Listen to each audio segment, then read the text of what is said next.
Aujourd'hui, dans cette vidéo, je vais vous montrer comment vous allez pouvoir booster vos FPS sur console. Donc on va aller directement sur PS4 et on va aller dans les paramètres et on va s'occuper de ça. Donc si vous voulez une vidéo les joueurs Switch, dites-le moi en commentaire ou je vais directement dans les paramètres de la Switch et je vous optimise votre Switch pour que vous ayez plus d'FPS. Donc dites-moi si vous êtes chaud les joueurs Switch et les joueurs Xbox, vous inquiétez pas, les paramètres PlayStation 4 ressemblent énormément aux paramètres de la Xbox. Donc les Xbox, vous pouvez aussi prendre les paramètres de la Play 4. Donc vous prenez les paramètres qui ressemblent à ceux des PS4 et donc vous faites la même chose que moi dans la vidéo. Pensez à mettre un petit pouce bleu pour cette vidéo et à vous abonner avec la cloche des notifications. Donc vous allez aller dans les paramètres de votre PlayStation 4, vous allez descendre en bas dans son et écran, vous allez appuyer dans paramètres de sortie vidéo, puis après vous allez dans résolution, vous allez appuyer dessus. Donc là vous allez voir il y a plusieurs résolutions. Donc la meilleure résolution ce sera la 720p. Pourquoi la 720p est meilleure que toutes les autres résolutions? C'est qu'elle va réduire votre qualité mais elle va booster vos FPS. Je tiens à préciser que non, il n'y aura pas marqué 80 fps ou 90 fps sur votre console, mais dans vos mouvements et dans votre fluidité, vous allez voir qu'il y a une énorme différence et vous allez ressentir que les FPS auront augmenté. Donc je vous conseille d'activer la 720p. C'est vrai qu'au début, vous n'allez pas être habitué, ce sera vraiment bizarre. Croyez-moi qu'en quelques heures, vous allez vous habituer et vous allez voir qu'en termes de fluidité, vous aurez une meilleure fluidité. Prenez quelques heures pour vous habituer et vous verrez une énorme différence. Donc maintenant, on va passer à la partie pour réduire votre latence sur votre console. Donc pour réduire votre latence sur votre console, vous allez juste aller dans périphérique et vous descendez dans manette. Et donc en appuyant sur manette, vous allez apercevoir le paramètre mode de communication. Donc c'est le dernier paramètre et vous allez voir qu'il y a deux options. Vous allez utiliser la deuxième option qui s'appelle utiliser le câble USB.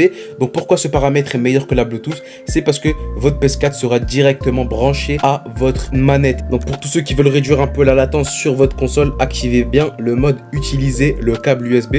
Ça pourrait vraiment vous aider, donc activez-le, c'est important. Prochaine chose à faire, regardez bien s'il y a une mise à jour dans le logiciel. Donc regardez bien, c'est important. Pourquoi? Parce que des fois il y a des mises à jour qui se font pas automatiquement. Donc regardez s'il y en a une, donc faites-les pour que vous ayez les dernières mises à jour et les dernières optimisations. Autre chose à faire dans les paramètres, vous allez dans réseau, vous appuyez dessus, puis après vous allez faire configurer la connexion internet. Ils vont vous demander ce que vous allez faire par Wi-Fi ou par câble. Vous allez faire par câble réseau. Vous allez faire facile. Ils vont tester votre connexion internet. Et puis, ils vont vous demander de brancher un câble réseau.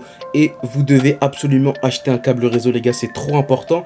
Vous allez vraiment avoir zéro latence et zéro de ping. Pourquoi, les gars? C'est parce qu'en fait, votre connexion, elle sera directement branchée à votre PS4. Donc ça, c'est vraiment incroyable pour que vous ayez vraiment zéro latence. Donc, je vous conseille d'en acheter un. Donc, je vous mets un câble LAN en description qui est compatible PS4, Xbox et PS5. Et écoute, à peine 14 €, donc c'est vraiment pas cher et ça peut vous aider énormément. Autre chose, c'est que vous allez dans notifications et ce que je vous conseille de faire, c'est aller dans notifications contextuelles et vous allez tout simplement désactiver les notifications contextuelles dès que vous êtes en game. Donc déjà, en enlevant les notifications contextuelles, ça peut vous aider pour vous concentrer un peu plus quand vous êtes en partie. Et deuxièmement, ça peut vous aider pour que vous ayez moins de pertes d'FPS parce que croyez-moi, avec ces dizaines de notifications, vous pouvez bugger et avoir des pertes d'FPS en partie. Donc dès que vous êtes en game, pensez à les désactiver et à les réactiver dès que vous êtes plus en partie. Bon, maintenant ce que vous allez faire, c'est que vous allez éteindre votre PS4, donc éteignez-la complètement, ne passez pas en mode repos, hein. Vraiment éteignez-la, puis après allez directement sur votre PlayStation 4, donc vous allez maintenir le bouton, donc vous allez rester quelques secondes, donc vous allez entendre un premier bip et continuez aussi à maintenir et vous allez entendre un deuxième bip et dès que vous avez entendu le deuxième bip, vous pouvez lâcher le bouton. Donc à partir de là, vous allez voir que votre play va s'allumer, mais elle va s'allumer pas comme d'habitude,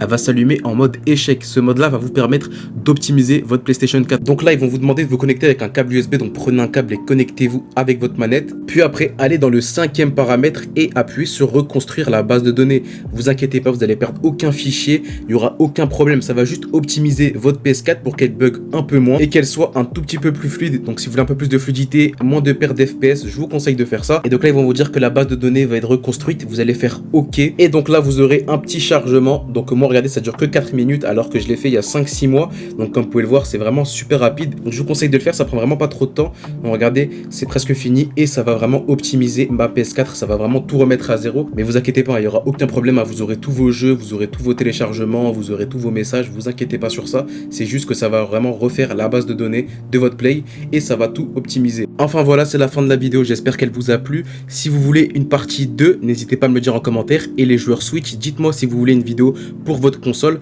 Donc si vous êtes chaud, pensez à me le dire en commentaire les Switch. Enfin voilà, c'est la fin de la vidéo, j'espère qu'elle vous a plu. N'hésitez pas à mettre un petit pouce bleu et à vous abonner avec la cloche des notifications. Si c'est pas encore fait, je compte sur vous les gars pour exploser la barre des pouces bleus et pour vous abonner avec la cloche. Pensez à me soutenir avec le code créateur XELO, c'est gratuit pour vous et moi ça me soutient, donc merci à vous les gars. Si vous êtes arrivé jusqu'à la fin de la vidéo, pensez à mettre paramètre Team Xelo, donc voilà, T-E-A-M-X-E-L-O.